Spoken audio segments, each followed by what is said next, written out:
podcast that you're listening to is being presented to you with the cooperation of the SJ Network. If you're a person who needs a publicist and you want to appear on podcasts, contact Stephen Joyner at s-j-network.com. Let's get on with the show. Henry, today's guest on the Sherpa Screening Room, John Moyer, is a hypnotist with his own YouTube channel. Once, someone tried to hypnotize me to act like a chicken, but it didn't work. I really showed that. Attention, rebels of the Sherpalution. Today's podcast is brought to you by Audible. We would like to give you a free audiobook download and 30-day free trial simply by heading to www.audibletrial.com/Sherpa. There are over 180,000 titles of audiobooks and podcasts, including this one, to choose from for your iPhone, Android, Kindle, or MP3 player. And now, the one and only Mr. Bruce will lead you into the Sherpa Chalet. As a reminder, you can only bring one mountain lion at a time on the elevator. Coming to you from Sherpa Chalet in beautiful downtown Mount Podcastia, it's time for entertainment interviews in the Sherpa Screening Room. Grab an aisle seat and a bucket of popcorn, but don't crunch too loud or you'll miss the show.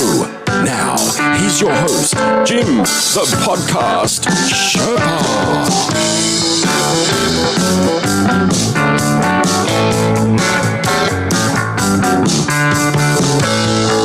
Hello there, Rebels, and welcome to the Sherpa Screening Room. It is I, Jim, the podcast Sherpa, the guy who also hosts too many podcasts. But every once in a while, we get to do these, and this is where we get to talk to people who are in the entertainment field, whether they're writers, actors, directors. How about hypnotists? Yes, this is what we get to do today. My guest today is a guy named John Moyer. He's out in Utah. John has been a stand-up comedian for a long time, but he turned his act into a stage hypnosis act, and he does all sorts of performances. And I got to learn a lot about hypnosis. Really fascinating stuff. And John also hosts a channel on YouTube where you can get all sorts of meditations and learn to relax yourself. It's very calming. And John was a lot of fun to talk to and very informative. I think you're going to learn a lot here in our talk. So have a listen to my conversation with John Moyer. Hello there, Rebels. We are here in the Sherpa Screening Room, and my guest is a master hypnotist and a certified consulting hypnotist. He's also done stand-up, and he performs in a lot of corporate environments and around the world on cruise ships as a hypnotist, and we're going to get to know him and all about the world of hypnosis. His name is John Moyer. He's coming to us from beautiful Salt Lake City in Utah, where it's probably a lot more peaceful there than it is here on the Sherpa Chalet. So, John, welcome to the show. Thank you for having me in the Sherpa Chalet. Is this après ski? Is that what we're doing? If only I knew how to ski. I could probably make more money on the Sherpa Chalet if I could. Yeah, no, well, you could do. I mean, look, I live in Utah. I think I've skied twice. I mean, I grew up in Jersey. There, our ideas of mountains. We had like landfills, toxic landfills, and so I didn't want to ski on those. But here in Utah, I don't mind snowmobiling. I like to do that, but yeah, I'm not a skier per se. You said you moved to Utah when you were about 18 years old. Yeah. What drew you there? That's an interesting change in lifestyle. Yeah, really kind of a weird thing. My family, when I was 12 years old, converted to Mormonism. So I wanted to go to BYU. I wound up going to BYU.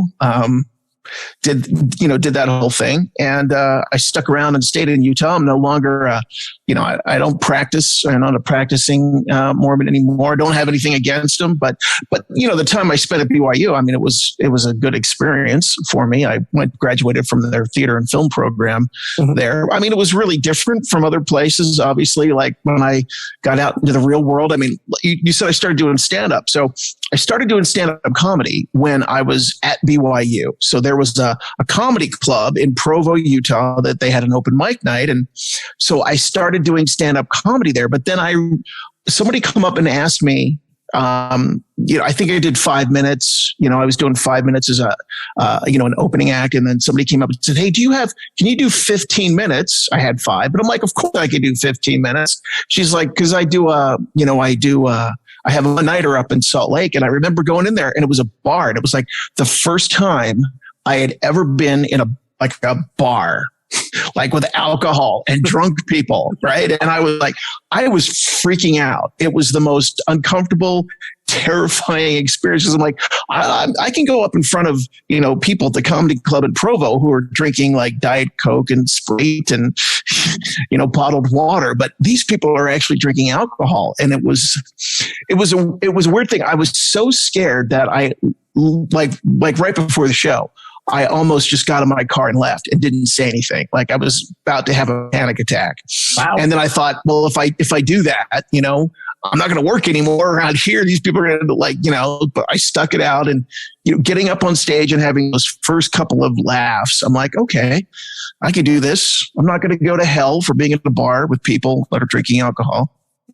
And now, it took me a few years. I was 40 years old and started drinking alcohol. I got a late start and works out well. And then you ended up going on tour as a comic at first, right? And you even came back to the East Coast and all over the place. Yeah, I graduated with my degree in theater and film. I had a screenwriting emphasis, and doing stand-up comedy, it all kind of seemed like that same thing, right? It's all the entertainment industry. Comics all want to, write and do all.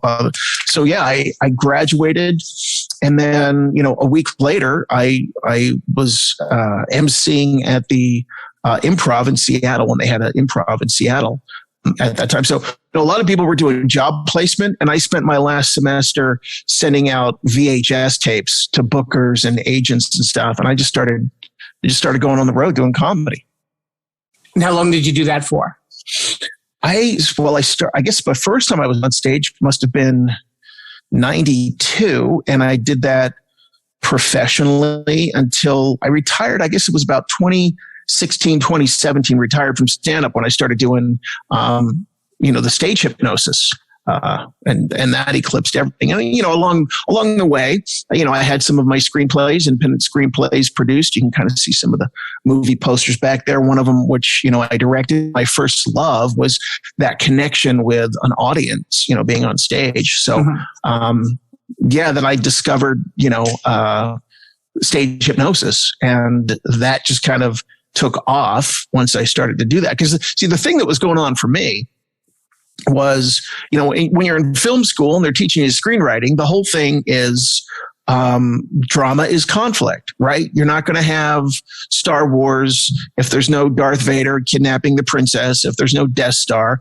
So I thought, okay, well, why don't I apply that to all of my jokes? And a lot of the jokes that I did were all relative to my personal life, my wife, kids, things that were going on. Mm-hmm. And so I thought, okay, well, the more jokes that I, tell that are, the dysfunction of my life, the more dysfunction and chaos and disorder I had in my life, the more material I had.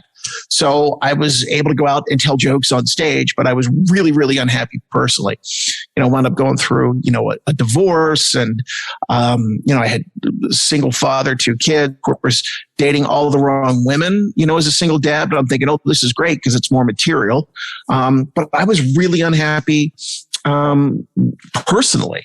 And the thing that kind of tilted the scales for me was I was doing an event where it was an all-day type of a thing. There were a bunch of different things going on, and I was hired to do stand-up comedy, which I did. And in the venue that I was in this event, it may have been half full of all the people that were at this event. Well, immediately following me, and I didn't know this, they had a stage hypnotist. So I stuck around. The venue was half full for me. It was standing room only for the stage hypnotist, right? And, people were, when he called for volunteers, they were rushing to get to the stage. And then, of course, he's selling merchandise afterwards, CDs for Stop Smoking and weight loss. They're just throwing money hand over fist at him, doing this. And I went, and the thing, first of all, the thing that always gets me when you're doing stand-up, and the comics always hated the stage hypnotist if the stage hypnotist ever came into the nightclub, right? Because comics are like, it's a hacky thing and it's a gimmicky thing. And we're all these, we're artists. We're coming up with all our own original material.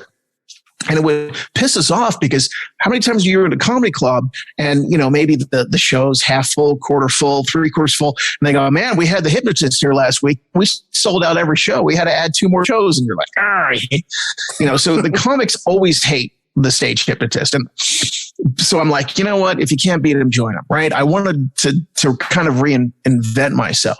So I wound up training in stage hypnosis, did a course in that. And now the thing that I had the advantage of was the fact that I was able to go back to all the bookers and the agents and the managers and all these different people that I'd done, book stand-up gigs through. And I said, hey, guess what? I've got something completely new, brand new, doing stage hypnosis. And it took off. And I went from, driving 12 hours to do some cowboy hell gig in Montana, for a few $100 to, being flown first class to be able to do these high-end corporate events. Then I was invited by Royal Caribbean to be one of their guest headliner entertainers. So I'm doing my hypnosis show, on the ship. So that really took off. Now, but the thing that really transformed me is I began to understand the mind, began to understand how it works, the conscious, the subconscious, and how to kind of be able to make some shifts in there. Because I'm doing it with people on stage. I'm like, well, why don't I try this with me? And when I began a daily, practice of self-hypnosis and meditation, that's when I was able to clean all my dysfunction up. That's when I was able to, take all those things that I believed that were, wrong beliefs, I guess, for me, that were holding me back and switched all of those up. And suddenly I became happy, became well adjusted, and things were working well for me. So, hypnosis really opened up an entirely, it wasn't anywhere I thought I'd ever be. It wasn't anything I ever thought I, would be doing, but I'm here and I'm going, oh my God, this is great. And I love life now. So, and then, we talked a little bit about this before we got on camera, but then from the hypnosis, I combined knowing what I knew about hypnosis and my video and film production skills, my writing skills, and have a YouTube channel where I do hypnosis and meditation content. And I think I just hit 233,000 subscribers on that. So, wow. So I was wondering, I was looking at your website and, reading up about you and checking out some of the videos. So how fine a line is it between meditation and hypnosis? Do they kind of cross over into each other? Is that the best way to describe it? Yeah, the thing that I say is they're sister states of mind, right? Because you've got similar things that are happening, with the body and, with the brain. So the similar thing that are happening is that within the brain, you're going from a beta brainwave state, which is where we spend most of our, time during the day. That's the conscious waking state. Well, your brainwaves slow down. And when you go down from a beta down into an alpha, into a theta brainwave state, that's where meditation and that's where hypnosis are taking place. So, your body's slowing down, your brainwaves are slowing down, the breathing is slowing down. Now, the thing where it gets a little bit, different is because a lot of people might think of meditation as just getting into that state, being quiet, clearing your mind. And whereas with hypnosis, you're actually utilizing that brainwave state to kind of get into the subconscious mind to make some changes. Is what's and that's what's, kind of going on there. And when people will hear the term hypnosis, they hear the term, guided meditation, there's all these different kind of nomenclature out there for what people are doing. But in a lot of ways, they're kind of interchangeable. A guided meditation, well, that means somebody's talking to you. So that's kind of like hypnosis, right? And the thing is, people are a little bit more receptive, though, to the word meditation versus hypnosis. I think people, when they hear hypnosis, they think, oh, this is going to be some mind control. And when they hear meditation, it's like, oh, this is going to be this peaceful, tranquil, experience. But in a lot of ways, they're very, very similar. So how did you know, like, mentally when you were ready for it? You said that you were just kind of going through a rough point in your life, and you just, after just getting that idea from seeing that stage hypnotist, that it was just worth a shot? Was that kind of what flipped the switch for you?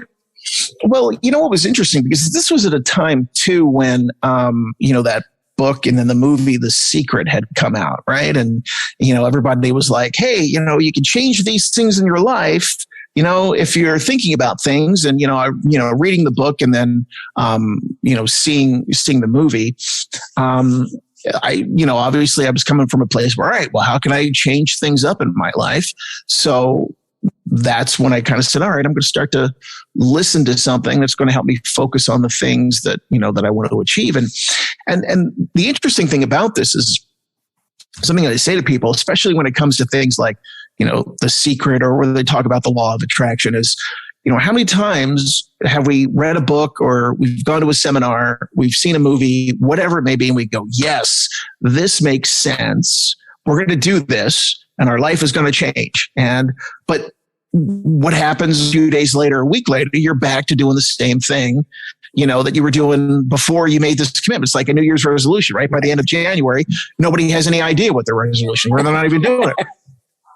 Well, and that's because in a person's subconscious mind, consciously it makes sense, right? You go, if I do this, I'm going to get these results. This makes sense. But what happens on a subconscious level is that the subconscious mind goes, of course it makes sense, but not for us. Because, we can never get what we want. We can never succeed. We're not good enough. We're not strong enough. Nothing ever works out for us. So you have all this stuff happening, on a subconscious level. And, that's one of the things about hypnosis that I talk about with people is that, relative to like the law of attraction, somebody's like, I'm thinking about this, or I'm thinking about $1 million, or whatever the case may be. Consciously, you're thinking about that, but subconsciously, your subconscious mind is saying, never works out. We're not going to get it. It's not going to happen. Because what happens is consciously we are thinking, if you put it in terms of computer bits, process consciously about 7 to 10 bits of information per second.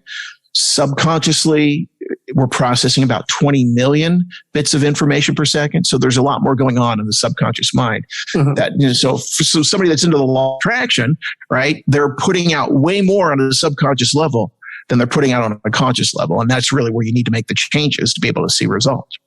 Now, do both meditation and hypnosis, is it safe to say that they both need reinforcement? I know like they have these businesses where, you want to quit smoking and we can hypnotize you, but you don't go just once and then you're an ex-smoker. There's follow-up on it. There's I guess suggestion and everything like that.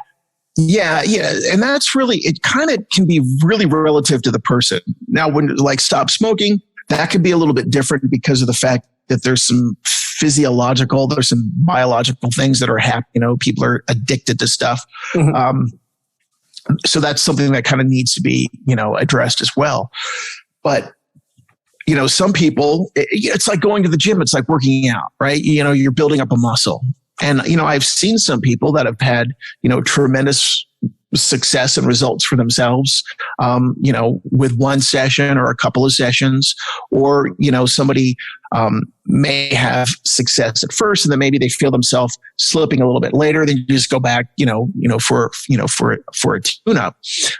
So it can be different with everybody, but I'll give you an interesting example of that.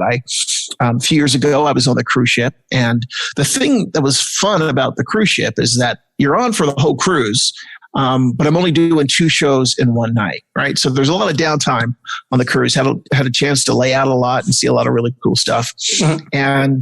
But you also have the opportunity to see the passengers, right? So people will come up to you. We've seen the show, and they'll talk to you about it. So and what I do is to encourage people to come up and participate. I want them to let them know you're going to have fun. It's going to be a good experience. You're going to feel good.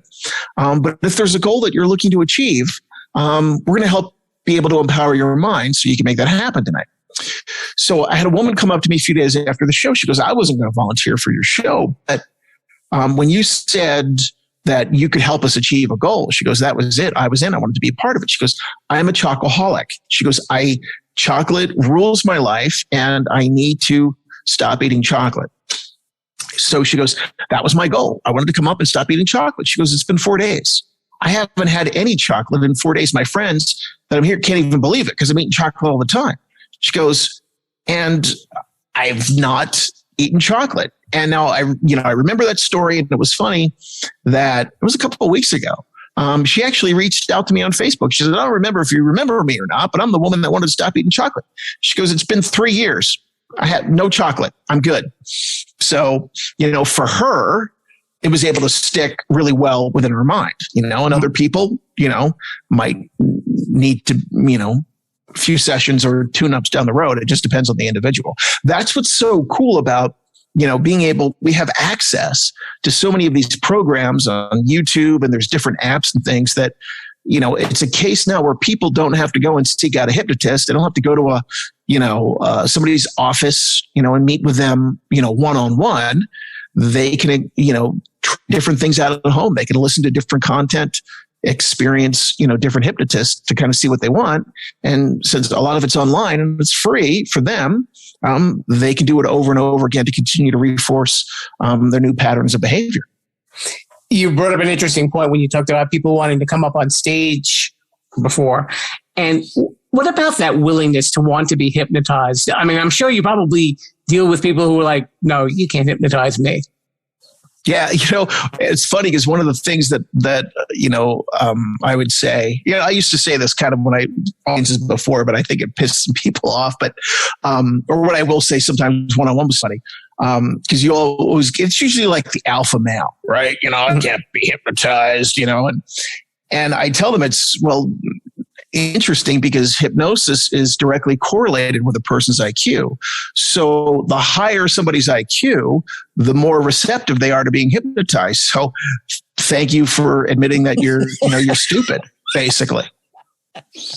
And so, but now the thing about when a participant, stage is a little bit different because you may have somebody that wants to be hypnotized, but maybe they don't want to have it happen in front of, a crowd of 300 people or 500 people or whatever the case may be. So, the kind of people that you get on stage are people that are open and willing, to have that experience. Now, you can have some people come on stage that for whatever reason doesn't necessarily work for them and you have to dismiss them, from the stage. Everybody's different in that regard. But, and so if somebody's going to come up and want to prove that they can't be hypnotized, it's like, what, just leave the chair open for somebody that does. You might as well, stay out in the audience. There is a rare occasion though, where, and this happened to me a few years ago, I was doing a corporate event. Well, corporate event, it was for a sheriff's department, their holiday, event. And lots of times when you have these events where everybody knows each other, you've got a bunch of people in the room pointing to Bob and they're insisting that Bob go up there. Bob would be great. And Bob doesn't want anything to do with it. Bob doesn't want to, go up there. So this group, they were all telling the woman who was the head of the county jail to go up and participate. And they were a little bit of a rough bunch, volunteers they just kind of wanted to sit at their tables and drink. So I was going to be open to anybody that was willing to, come up on stage. So we had this woman, she comes up she's the head of the county jail. And as I say, I grew up in Jersey, what we would say, she was one tough broad, right? Like she was, you didn't want to mess with her. And so she comes up on stage and she's like sitting back. All right, this is ridiculous. This is not, whatever. And then an hour later, she opens her eyes and has no idea what just transpired over the last hour. And everybody is coming up to me going, oh my God, now I know this is real because we work with her. We know her. There's no way she was faking that. That was totally legitimate. We're showing her the video on their phones. And she came up to me. She's like, I have no idea. What just happened? So it was a case where you had somebody that was in resistance that didn't want to do it, but for whatever reason, it happened for them. So I would presume that the majority of the people that you're bringing up on stage, you can get them under. Are there any reasons apart from like being resistant that people don't go under? Well, the thing is you can never judge. That's one thing I've learned when I go up. Now, when you're working with somebody one-on-one, there's a feedback loop, right? You can kind of custom fit. You're kind of getting to know them, their personality, what's going to work for them. And then as you're doing a hypnosis induction, you can kind of cater that, move it around. Now, when you get 20 people on a stage, it just kind of has to be, you can have a feel of the vibe of the room, right? Or are these going to be people that I need to, talk, in a more maternal approach? Or are these people like I'm going to have to talk in a more paternal approach? Or I'm going to have to kind of give them, And then, so you're kind of throwing one induction out there. There's little things that you could do here and there. But you're kind of have to do a one size fits all. Now from that, you can see who are the individuals that are being receptive, what's working, what's not. And you just dismiss, those individuals. And the thing is, you have 20 people on stage. I've had it where I've had all 20 people go in there on stage, or I've had it where, maybe there's 15 or 14, maybe there's 10 or there's 8. There's always that kind of that nervous moment for, a hypnotist when you get to the end and you're kind of having, and you're going, oh, this person's leaving, this person's leaving, this person's leaving. I'm stuck with these, but if you have a few people that are under, I've done shows as small as just 2 people that were the volunteers out of, 15 or 20 or whatever, and you got 2 people that are really good, then it's all great. You can have a good time with it. Do you know right away when you're working with these people, like when you're relaxing their state of mind and such, that, okay, this person is going to work, this person is not going to work? Are there any telltale signs from the face or the body or anything? Yeah, there's things that when somebody is hypnotized, you know how a person responds to hypnosis versus a person that's just trying to play along. Because sometimes you might have people on stage that are, they're not hypnotized, but they're like, oh, I don't want to make them feel bad, so I'm just going to play along with everything, right? You do that. But no, there's things that you can look for relative to, a person's body language or, their eyes, especially when their eyes are closed. There's a windshield wiper effect happening behind that. It's like, when somebody's asleep, they've got, their eyes, moving like that. You're, right. You're looking for that, or their eyes might be, glossy or, glazed over, bloodshot. Those are type of things that, that you look for. And of course, a lot of it is just people's body language. I mean, you see people start to just get really comfortable. They're leaning over next to somebody, and they're just kind of like, they're just having a good time. They're just relaxed. People might fall on the floor, so there's things that, you can kind of know what somebody's, you know what to look for. Are they actually conscious of what they're doing? Or is it just that, well, this guy, he pulled it up on stage and I'm really relaxed now. And, and you're telling me that I was standing up in there and singing opera or something like that. Right. Do they realize that they're doing it? Or? Yeah, and again, that's the thing. It's different with different people. I've had people after the show go, I have no idea. I have no memory of what just transpired up there. Or there's other people that go, it was like a dream. Like you can remember bits and pieces, but not sure of, the whole thing. And there's other people that go, I was aware of everything that was going on and everything that I was doing, but I just felt so good. And I was just like, I had no reason not to go with it. So yeah, it's different for, everybody in that way. So either way, it's like a relaxing of the subconscious, and whether they're, I guess, absorbing it as a memory or not, then that depends on the person. Yeah, it's just, people have different ways of different responses. And it's just, how, maybe how deep somebody goes relative to, hypnosis. And see what's happening with hypnosis, to kind of give you a little understanding of how it works. You've got the conscious mind and the subconscious mind. And we kind of have this built-in mechanism between the conscious and the subconscious mind. It's called the critical faculty. And it's kind of like a firewall. Or I liken it onto the bouncer at the nightclub with the red velvet rope out front, who decides who gets in and who doesn't get in, right? All the good looking people get in and all the, unattractive people, we're not letting you in. So what's going on is with hypnosis, you're distracting the bouncer with that red velvet rope. And so when the bouncer isn't looking, that critical faculty is lowered, then you're then just kind of sneaking into the subconscious mind and, giving it the suggestions. Could you talk a little bit about when you hypnotize yourself, when you get yourself into a state of relaxation? Yeah, and again, it's like I said, it's like a muscle, you build it up. So, for me, what I was doing initially in the beginning was I had some programs that I was listening to, some apps and some things that I had come across that had a guided, meditation. So I'm kind of practicing, that, and I'm doing that. And then as I was doing that over a period of time, my mind just became conditioned to say, okay, this is what we're doing now. We're setting this time aside, and this is what it means. So now, as soon as I kind of get into that position, once in a while, I will listen to, something that's guided. Most of the time now, I'm just kind of sitting in the lotus position, and I can, quiet for 20 or 30 minutes, but I just practice and developing it, and then my mind just became trained. Now, doing that on my own, when I went and I went through a certification class after I did my stage hypnosis. I wanted to kind of take it to the next level. So, I certified, that's as a certified consulting hypnotist. And that's when I had other people in the class. That was the first time I had somebody else hypnotize me. But it was the same thing, is because, the people that I were working with, I knew I could trust them. I felt good, and I could just allow myself to go. And man, I just got right down there. And now you've got a YouTube channel, obviously, as you were mentioning before, and we've got a lot of subscribers where I'm sure they get a lot of great stuff out of it. And your wife is involved with this as well?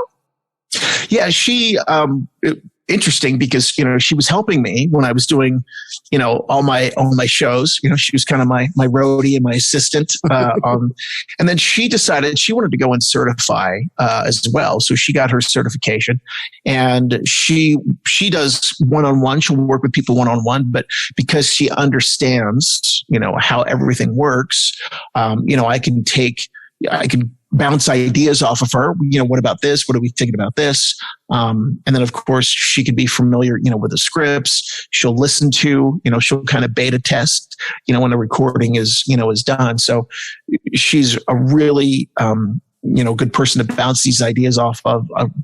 Somebody great to be able to review stuff and listen to stuff, because, she gets it. So that's kind of how it works. And I give her, credit for, stuff that we do together. A lot of my subscribers on my channel, they're very familiar with, with my wife, and, how I talk about her, and the accolades, that I share with them about her. So, yeah. So she's a big part of it all. And she's also a former Mrs. Utah?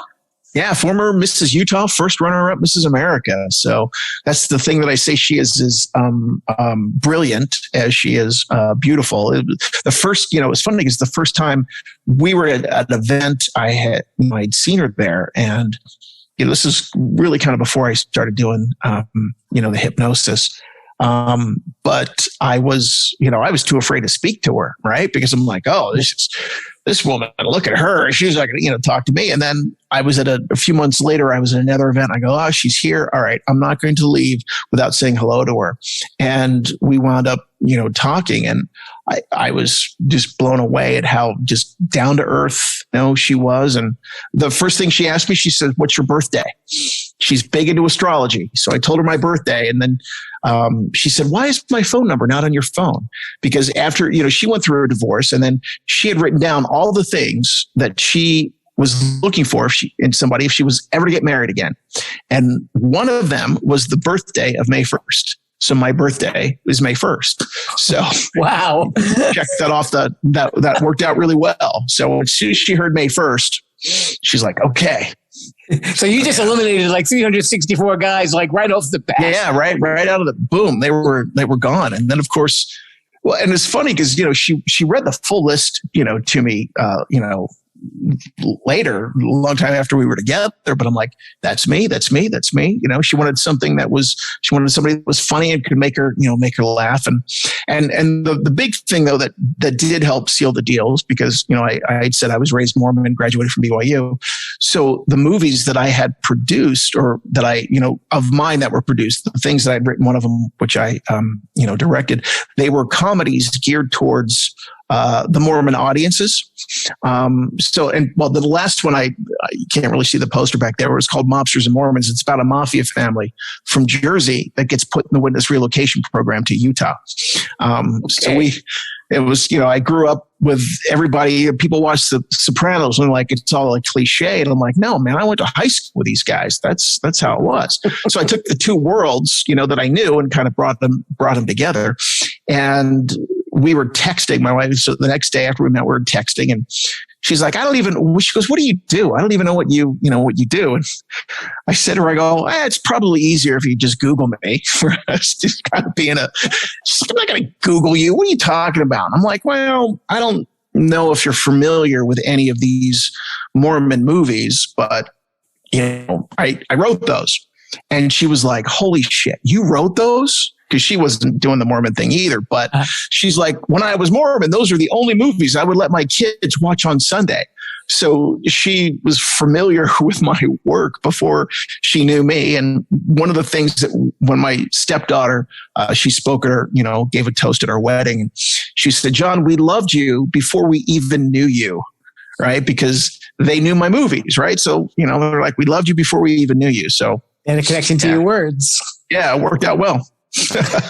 Did you ever consider doing any film work in regards to your knowledge of hypnosis and meditation? Does anything tie into there yet, or you kind of limited to your YouTube channel? Yeah, well, I've as my mind is kind of, I think, expanded into more ethereal concepts about reality and how things work, from a more out there perspective. I have more interesting ideas.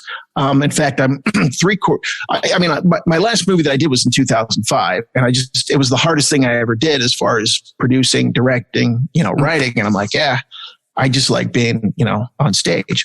But, the buddy that produced all of those movies with me, he's like, dude, write me something. Let's make another movie. And so I'm actually 2/3 of the way now through kind of a thriller sci-fi script that kind of plays into a lot of the themes that I'm kind of interested in now.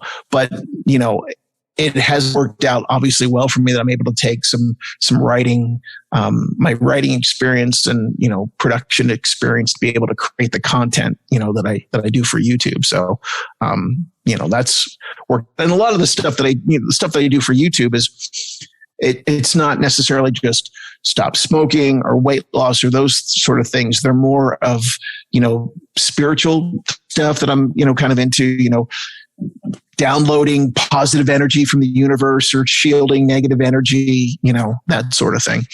And those are interesting themes to me. And of course, when somebody's hypnotized, your brain can't tell the difference between what's real and what's not. So it's like when you're watching a scary movie or whatever, consciously it's not real, but subconsciously you might be having a physiological response that aligns with your mind thinking that this is really, you're tense or whatever the case may be. Like the jump scares and stuff like that, right? Yeah. Yeah. Or like when you're having a dream, no matter how bizarre the dream is, in the dream, you're just like, okay, this is real. I'm going along with this. So you've got the same thing that's happening there relative to hypnosis. So, like one of my most popular videos on YouTube is it's for meeting your spirit guide and connecting with your spirit guide. Now, why might somebody be interested in connecting with a spirit guide? Because, maybe they're trying to figure some things out in their life, or maybe they're stressed and they want some comfort, or, they're looking for some strength. They're looking for some confidence. There's all of these, personal things relative to an individual that they might want to have a connection, with a spirit guide for, right? But they're normal things that everybody deals with. So when I do a program for meeting your spirit guides, connecting with your spirit guides, am I coming from the literal place that somebody is falling asleep in their bed and light is shining down on them and they're getting answers? But if they're hypnotized, if they're in a hypnotic state and they go through that experience, their mind is going to believe that this is a real experience. So you can give them, normal, everyday answers and encouragement that are applicable to everybody. So it's like, if somebody's thinking, I'm having this experience, my spirit guides are here, but man, I feel, stronger now. I feel more confident now. And somehow their mind is able to put two and two together to come up with some answers, that they're looking for. So I take kind of a supernatural approach and use that as a package to deliver to people, things that will benefit everybody, regular people, in their everyday life. So for somebody who wants to like start following you on YouTube or, and learn to maybe like get a better control in their lives, because obviously it's had that effect with you. What are some of the things that they should keep in mind when, they want to follow like your programs? I tell people there's no right way or wrong way. There's only the way that works for somebody. So I tell somebody, look, if you've got no experience, if you're looking to kind of start to do this, look around. There's other meditation channels. There's other hypnotists and stuff on YouTube. I go, just listen and see what you like, see what resonates with you. And if, just follow those things that you feel connected to, that you like. And just, it's like going to, a buffet, right? There's things that you like. There's things that you don't like. So you go with the things that, that you like. And so for me, the people that have resonated with my channel are individuals who like to climb into bed, put something on to help them fall asleep, and then have something that can, plays while they're, asleep in the background. So, and it's funny because, I'll hear from people that they're not a subscriber to my channel, they're finding me for the first time, and, comment might be like, "Shut the fuck up, you're talking, I'm trying to sleep." I'm like, well, this channel's probably not for you then. So. That's usually the sign where it's time for them to look at something else. Yeah, but that's the thing when you're putting something out that literally the entire world has access to. You'll find those people that stuff resonates with, and obviously there's people that that it doesn't. But so that's why I tell people experiment, see what works for you. I like that. Could you talk a little bit about your website too? Yeah, as far as, if you go to my website, in fact, I've got a new build out updated for it. But I have to just kind of switch it over. But yeah, my website's got, it's just johnmoyer.com, but people can find my socials there. They can find, there's links to, my YouTube. They can see some of my YouTube videos, or they can play it right through my website. There's information about me. So they can reach out to me there. So it's, the basic website that, you want to know about me, here I am. And I know there are clips from your stand-up routine on there as well. And then commercials that you acted in. Yeah. There's a theatrical reel, some of the commercials and stuff that I've done. I guess is there still some stand-up on there? I know there's clips of my stage hypnosis show. Yeah, there were about 8 or 9 clips. Yeah. So there's some of that. You can see some of the zaniness from clean stuff too, folks. Yes, you're a clean comic. There is all clean stuff on there. Yeah, that's the thing when you're doing some of the higher end gigs, the corporate gigs. They prefer clean. Yeah, but there has been a few places that are like, what, we'd like you to do an R-rated hypnosis show, and so. But definitely not for the majority of the stuff that I do, obviously, all family friendly stuff. And you got a positive review from the late Louis Anderson. Yeah, I opened for Louis. That was when he came through Salt Lake, and I got the opportunity to open for him. And he was just he was a nice guy. He was a great guy. Opened for Louis Black too when he came through, and it's funny because he's such an angry guy on stage, right? But he's a really nice guy. So yeah, there's a few people that I got to open for back in the day. That's incredible. So folks, you got to check out johnmoyer.com, but especially you want to see his YouTube channel, and you'll get a lot of stuff out of that channel, especially if you want to just get a good night's sleep or just feel like a better person the next day in one way or the other. Yeah, that's how it goes. I'm living proof. You can turn your life around and be happy. John, thank you so much for coming on the show. Thank you, sir. Appreciate it very much. Be a rebel. Follow the show at Sherpalution on Twitter, Instagram, and Facebook. Thank you so much to John Moyer for coming on down to the Sherpa Screening Room, and make sure you check out his YouTube channel, especially if you want to do one of those great meditative things. Really appreciate it, and thank you all for listening. Next week, guess what? We're doing it again. We will be talking to author Allison Church. And Allison has created a lot of horror and fantasy books. Really interesting stuff. I had a fascinating conversation with her.